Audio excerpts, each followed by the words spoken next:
we're going to put the story somewhere in the West. So of course, Vegas. I mean, what is more iconic when you think of crazy things that you could do in the West?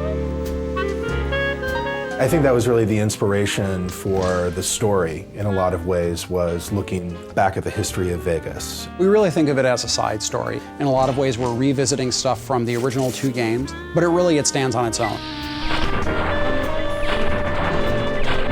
The first thing our creative lead and our project director did was they sat down and they sort of examined what sort of themes they wanted to explore in New Vegas. Every Fallout game pretty much starts with war never changes. And the idea behind that is really that humanity has this unending appetite for killing each other.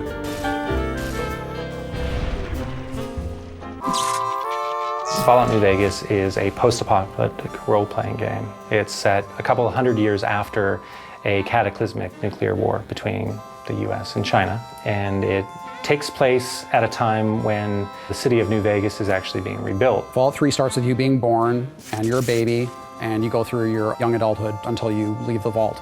In New Vegas, we wanted to say you start the game in a very Vegas sort of cliche style almost. You are shot in the head and dropped in a shallow grave, so it starts with essentially your would-be death. After you're shot and left for dead in the grave, you know, you might have some desire to go see what the whole murdering business was about and why he wanted you dead in the first place. In the course of trying to resolve that one conflict, you get pulled into larger events. So in this case, you're trying to find the people that killed you and what they were trying to get from you. In this case, it was a package you were carrying.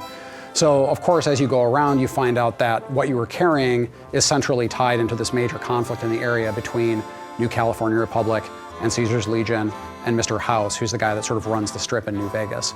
Player freedom is very important in the Fallout series, and when we allow the player to basically have a choice in what they do and how they do it, by leaving the plot open in a way that basically they're just learning what's going on in the world, it gives them a lot more freedom in how they want to learn that information.